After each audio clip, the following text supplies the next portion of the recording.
I feel like there's this misconception around what it means to play safe and how to actually do it. So I want to start off by giving you an example of what not to do. Tryndamere's first mistake here was auto-attacking the minions at level 1, and then dashing through them to get to Jace. As a result of this, he caused there to be more ally minions than enemy minions, which forced the wave to push towards Jace. An easy way to quickly tell which way the wave is going to push is by simply counting the minions. More ally minions means the enemy minions die faster. As a result of this small push, Jace is already able to zone Tryndamere off the wave. Tryndamere can't even approach the enemy minions, which is why Jace hit level 2 first here.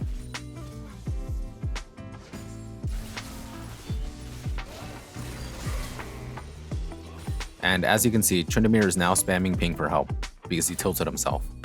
From this point forward, Tryndamere has lost lane. As Tryndamere came back to lane, he made a second mistake by shoving this wave. Now, you could argue that getting the minions under turret was perfectly fine. But as soon as his turret was no longer targeting the enemy minions, he should have stopped pushing. Now, he wouldn't have had a perfect freeze, but it would have began a slow push towards Jace. The idea being that for every minion that dies before Jace comes back, that's a little bit more XP that Tryndamere catches up on since he's already behind. By not letting the enemy minions kill the ally minions, Trynd is keeping his minions healthy for Jace, and Jace loses less overall. The thing about League is that experience is so much more valuable than gold in the early stages. I'm sure you've heard before that leveling up is worth a certain amount of gold and stats. I forget the exact number. Regardless, a secondary effect of Trynd shoving that wave is that Jace is able to set up a freeze on his side. All of Jace's minions will die before Tryndamere's do, for as long as Jace maintains the freeze. At this point, Jace has full control of the lane. Jace gets to determine when he wants to go in and when to zone Tryndamere off the wave. This is potential gold and experience that Jace can cash in at any time, and there's nothing Tryndamere can do about it. If you notice, Jace is hitting his level ups before Tryndamere does, and that's without cashing in the entire wave. Tryndamere has to be so far out in lane to stay within range as the enemy minions die to even get any experience. Every once in a while, the wave will bounce back like it's doing now. But the problem here is that Tryndamere is already so far behind that Jace can really capitalize on the fact that he has more minions. Trynd decides to go in on Jace here, and he draws minion aggro from that entire wave, which caused all those minions to start focusing on him. Tryndamere probably just took as much damage from the minions as he did from Jace, if not more. At this point, Tryndamere has died twice, and he's begun to realize that he has no control over his own lane. But he makes a mistake again here by shoving the wave back to Jace. If Jace really wanted to, he could allow Tryndamere to shove this wave and then set up another freeze. But the reality is that Tryndamere is already setting that freeze up for him. Tryndamere can no longer approach the wave to farm. And trust me, he was using every second he could, saying top is lost, and letting us know that it was our fault for not helping him. You can see Jace is now able to do pretty much whatever he wants, and Tryndamere is so demoralized that there's not a single thing he feels like he can do about it. Here Viego goes in for a gank, but the problem is that Jace is already so strong that he can shove the wave under turret, go drop some wards, and still come back before Tryndamere can even do anything. I think we've all had this sort of teammate at one point, that doesn't really seem to know or understand how to play safe, and they end up just getting mad and blaming the team for, well, their own mistakes.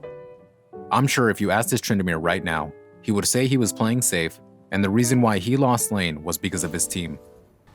At this point, we're 10 minutes in, and Tryndamere has 27 CS. He can't even farm under his own turret anymore.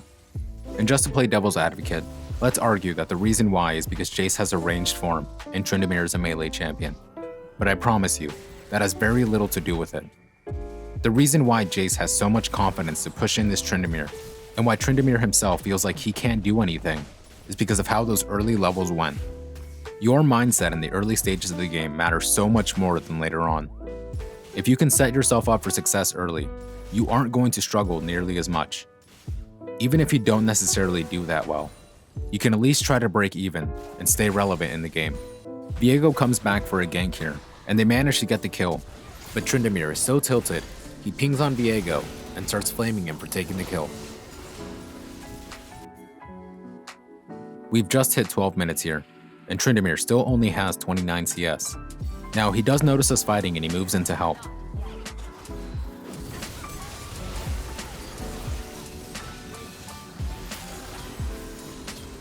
Even managing to pick up a kill.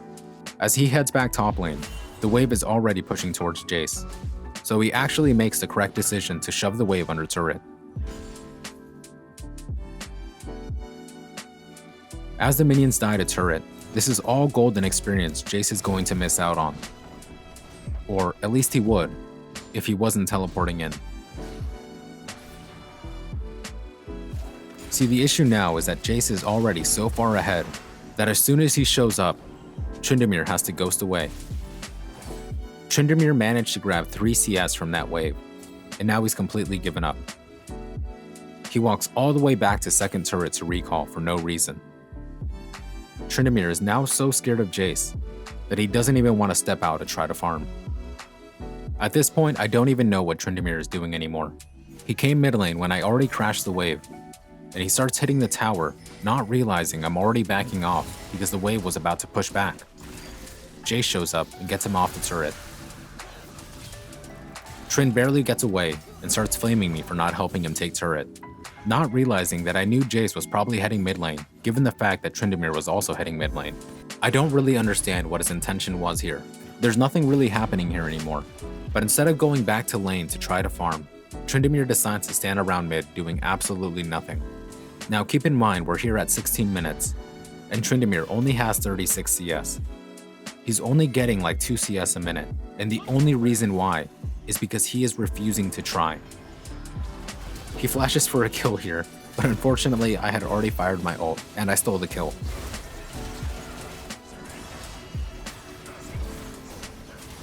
Now, he goes in on this fight, but as you can see, he isn't doing any damage, and he just gets bursted down instead. When you're playing League, you need to keep in mind that experience and levels are only one part of the game. Without farming, he has no gold, which means no items and no stats. As of right now, he's essentially trying to fight at 17 minutes with nothing more than his base stats. You can be down a level or two, but if you can match items, it almost evens out. The thing is, you can either be down a level or down an item, but you can't be both. If you're down both, then you're out of the game. And at that point, your only option is to try to split a lane and farm, or try to catch somebody out and get a couple of kills. But right now, Tryndamere is so weak, he can't even fight the 0-2 Ahri. Tryndamere himself is 1-3-6, with 36 CS at 18 minutes. He gets ganked and he manages to get away, and then he uses his ghost and runs around for a second. And he isn't really able to accomplish anything. He goes back in and he ults, only to have to walk away. And he just continues to walk back and forth, not really sure what to do.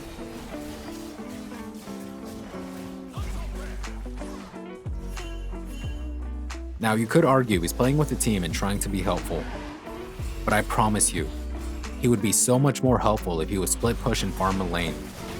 If he would just do what Tryndamere was designed to do.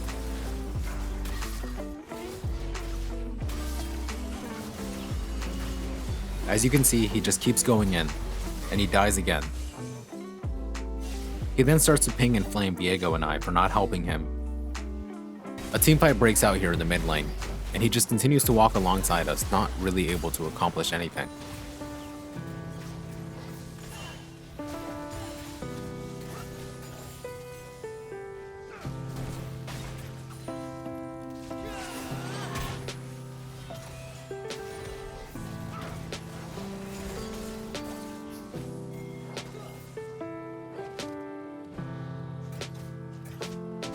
He finally gets one more CS at 22 minutes.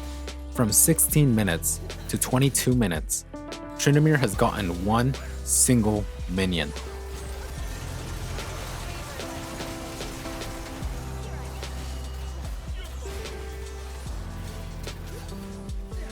I honestly regret not recording this game in real time, because I could have shown this Tryndamere flaming Viego for his own lack of CS.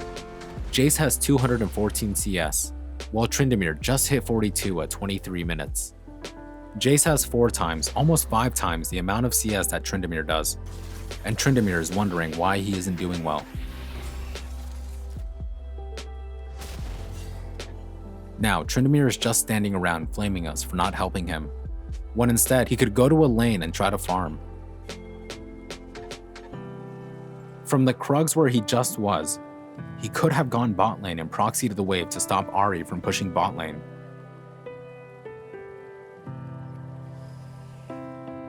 But instead he decides to path mid lane.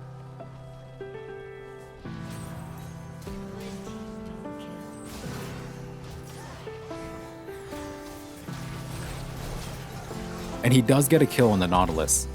Thankfully, at this point, my team was so far ahead that it didn't matter that Tryndamere was practically non-existent. I mean, at the very least, he wasn't blatantly running it down. But he has one item, a pair of boots, and 42 CS at 24 minutes. I cannot emphasize enough how far behind he is as a consequence of his own inaction. It is nobody's fault but his own that he is behind. And this could have been a completely different game for him if he had just stopped shoving the wave towards Jace. Like I said, at this point he's either too scared to go in, or he's so tilted he just refuses to do anything.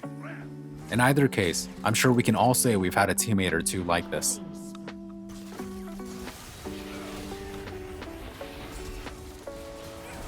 In this fight, Tryndamere gets 5 free auto attacks on the Misfortune, and he barely did any damage. And then Jace shows up and just one-shots him. 26 minutes, and he still only has 42 CS. I understand Lee can be frustrating, and it can feel like if you don't win lane, you'll lose the game, but I can assure you that's not always the case. In order for you to set yourself up for success, you need to figure out what to do differently. In situations like this where you feel like you're just going to lose lane, and there's nothing you can do about it, the best thing you can try to do is break even. Stay alive in lane, farm up, get some items, and try to help with the teamfights later on.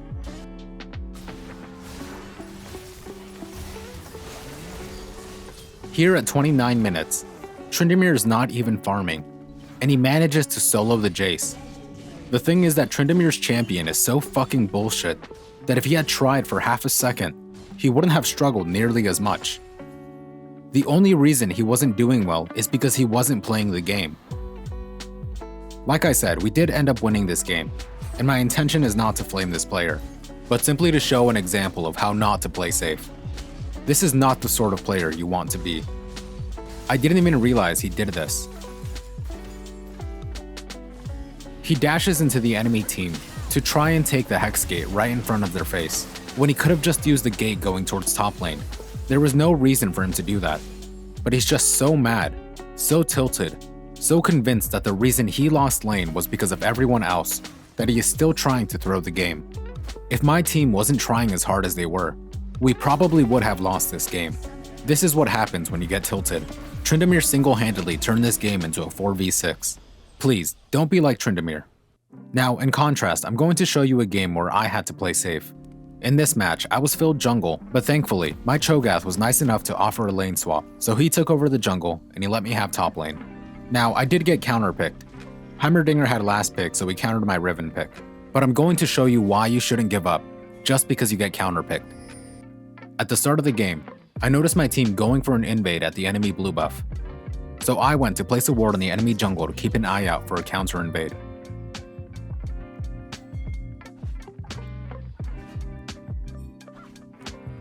Master Yi did actually try to go for the counter invade, so my ward spotted him out. As soon as I saw him on the minimap, I turned around to match him at blue buff.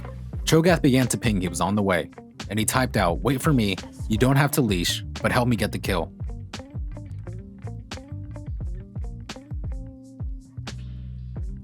I got in position, gave him a thumbs up, and waited for him to get closer.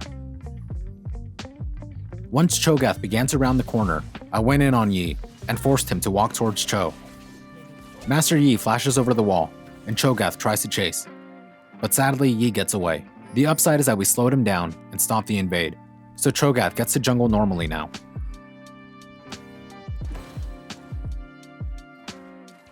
Now, I had top lane and Heimerdinger has already had time to set up his turrets, so I'm going to do absolutely nothing. My plan is to stay within range of the minions to catch XP, but I'm not going to get close enough to let Heimerdinger poke me for free. I'm just going to let the wave shove into me. Now, this is going to suck, and it's going to be like this for a while. Unfortunately, there's not much I can do against Heimerdinger right now. The thing is, if I go in on him, He's just gonna stun me, and the turrets are gonna rip me to shreds. Knowing I was going to lane against Heimerdinger, to further increase my survivability, I started a Doran's shield and took second wind and revitalized in my runes. The one nice thing is that all I have to do is step forward just enough to let Heimerdinger's turret hit me once, in order to proc my Doran's shield passive, and then I can step away to heal up. Now you can see this Heimerdinger is not a bad player. He keeps setting his turrets closer and closer to my turret, so I have less and less space to step out. My goal here is not to kill him, or even to destroy the turrets. I'm just letting him do whatever he wants. All I'm focused on is trying to safely get as much CS as possible. I'm going to continue letting Heimerdinger shove wave after wave. There's nothing I can do about it yet, and that's fine. I'm not going to complain. I'm just going to focus on matching his CS and not dying. I wasn't going to go for the kill or make any fancy plays. I'll go ahead and speed up the footage because, like I said, I just sat here and farmed under turret for a while.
I've been farming for about 9 minutes now. Cho'Gath pinged he was on his way to gank, so I back up, ping him danger, and let him know, I appreciate the offer, but please don't gank. I haven't recalled yet, and I have no damage. Cho'Gath says okay, no problem, and he continues on to Scuttlecrab.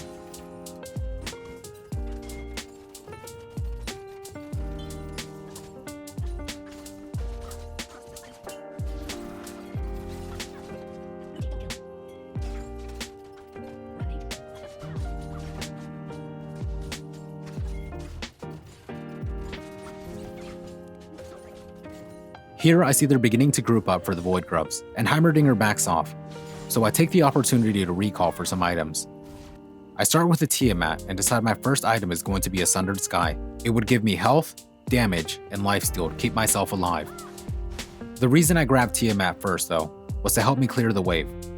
I started walking through the jungle with the intention of going through river to catch Heimerdinger out, and also to keep an eye out for Yi since Cho'Gath just died.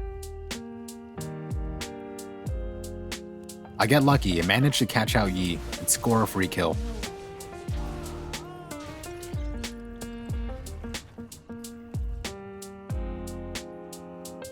Since I've now recalled and have some items, I went in on Heimerdinger to test the waters and see how he reacts. He stuns me and drops his ultimate turret, so I just back off and let him push again. The trick of fighting Heimer is not to fight him around his turrets, and especially not when he has his ultimate turret.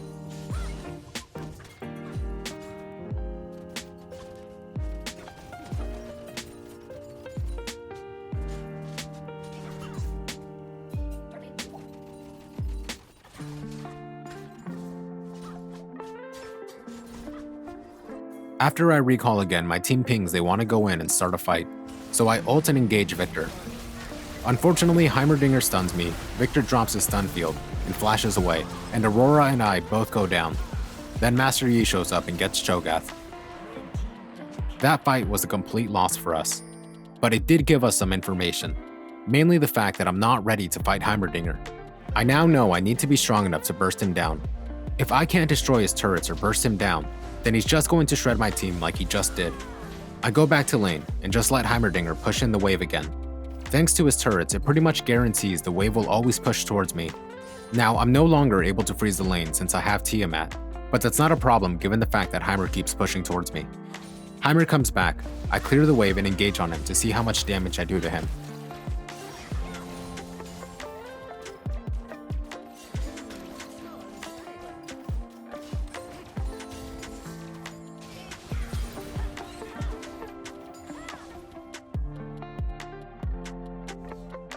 Thankfully, I managed to barely get away. The reason I needed to clear the wave there was to give me time to recall and pick up my Sundered Sky. I start heading back, but unfortunately, Heimer still takes my tower. But now that I have my item, I know I can fight him. I use my ult a little bit early and he backs off, but as soon as I see him again, I flash on him and all in him. He drops his ultimate and I step away to let its timer run out, because I know I can't fight him while that thing is up.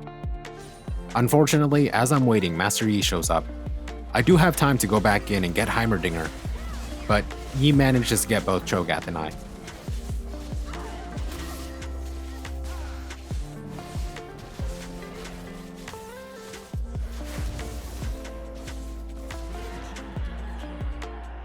Since I died, I went ahead and grabbed some Merc Treads.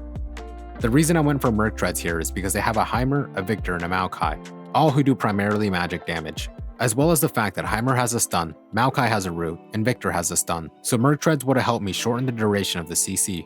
I also have the 2% tenacity rune. It's not much, but that extra second you get back could be the difference between life and death, at least in my opinion. Here I try to take advantage of Fog and go through the bush, but he spots me. The upside is that I was able to scare him off the wave. If you notice, Heimerdinger is now holding onto his turrets. You can see how many he's holding by counting the gears floating around him.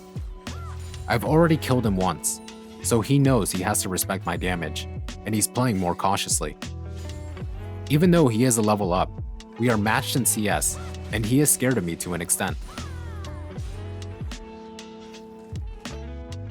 I keep trying to zone him off the wave, and bait him into dropping his turrets now that I see him being cautious. And somehow I manage to dodge that stun. I see my team fighting around Drag Pit on the minimap, so I back up and begin to teleport. I'm now looking at the fight. I'm not even looking at Heimerdinger anymore. My teleport was a little bit late, but I do manage to get there in time to get a kill on Victor. Then we start to chase down the Maokai. But I don't get to him in time. Since there's nothing else for me to do here, I just recall so I can head back top. I grab a Phage and start building into Black Cleaver, and go to stop Heimer. Sadly, he's already taken half this turret, but it's my own fault for taking so long to get back. Honestly, I should have let my team chase the Maokai, and I should have recalled after getting Victor, since I didn't really accomplish anything else after that. I just wasted too much time chasing a kill I wasn't going to get.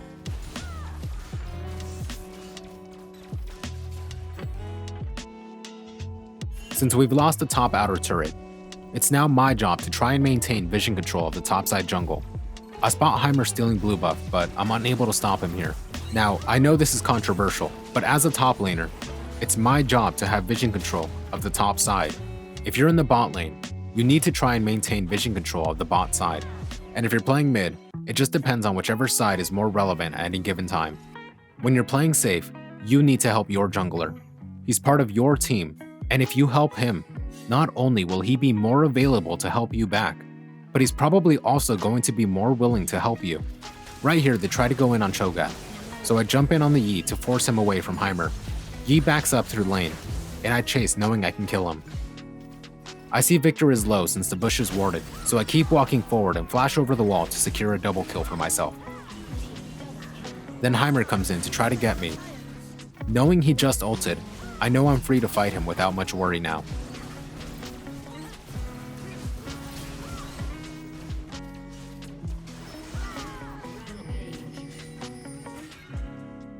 I then see Maokai going after my Aurora, so I move down to engage him and help her out.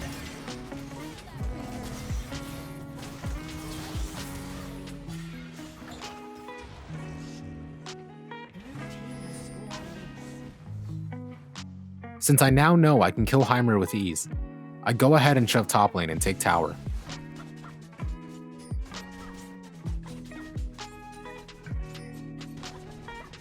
I begin to recall, but then I see the enemy team, so I shove to second tower and then go to invade the enemy jungle.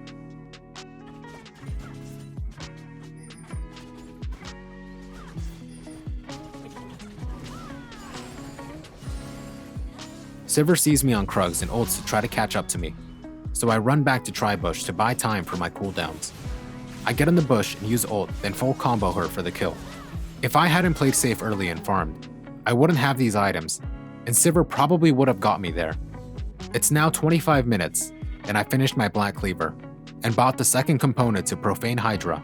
I'm 7-2-1, with 201 CS, as compared to the Tryndamere from the previous game with 40 CS at this point. And again, this isn't to flame that player, but simply to make a point that there is a correct way to play safely. Giving up and leaving lane is not playing safe. We start to gather so we can prep for the dragon coming up. I try to catch Yi and scare him off, but I don't chase. My goal is to get him to back off. Sometimes scaring someone away is more efficient than chasing them down. The more time you spend chasing, the more likely you are to get collapsed on.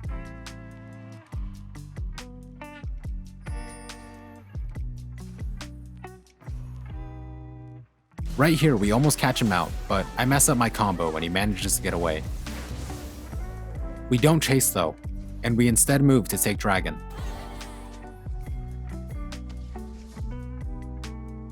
I try to hover around Seraphine here, to scare away or catch out anyone who might try to stop my team from taking dragon.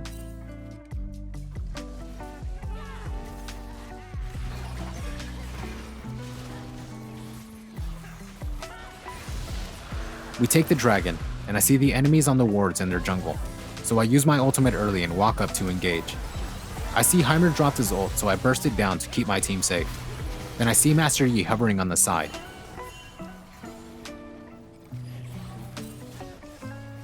So I went in like I was going to fight. As soon as he used his Q on me, I E towards my team so they can help me get him. Thankfully they kill him and give me time to recover. I go around this terrain and see Maokai on my Seraphine, so I hop the wall to save her and force him off her. He's so tunnel visioned on her that he tries to walk past all of us, trying to get to her to no avail.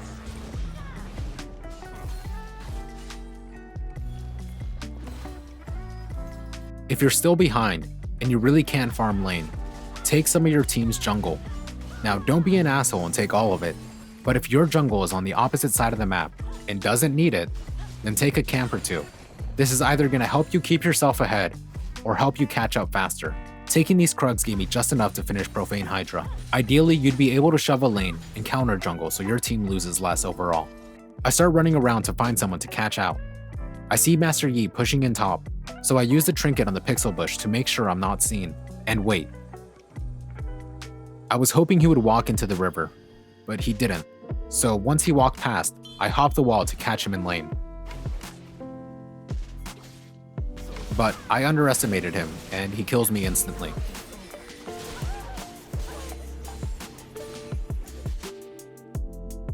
Keep in mind, there's going to be plenty of games where you try to play safe, and it just won't work out. This just happened to be an example of how playing safe and losing lane doesn't automatically mean you're going to lose the game too. My point is that the reason I'm 7-3-3 is because I was able to play safe and build small leads throughout the course of the game by staying alive and having a game plan. As long as you're alive, you can have an impact. When you're dead, you have zero agency. You need to stay alive to stay relevant. Here, I flash in to stun Yi and try to stop him from getting the dragon. Then I back off for a second to wait for my cooldowns. I re-engage and we manage to take him down. I back off again and go around the terrain. Then I go back in to help Cho'Gath and get Maokai. But then I go down to Heimerdinger and Sivir.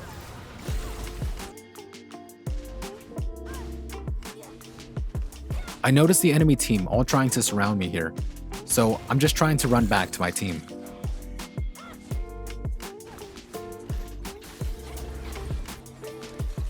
They then try to force a fight mid, and I thought my team could get Yi, so I jump in on their backline. Yi does get Cho and Seraphine, but we manage to get Victor, Sivir, and Heimer, then follow up on Maokai.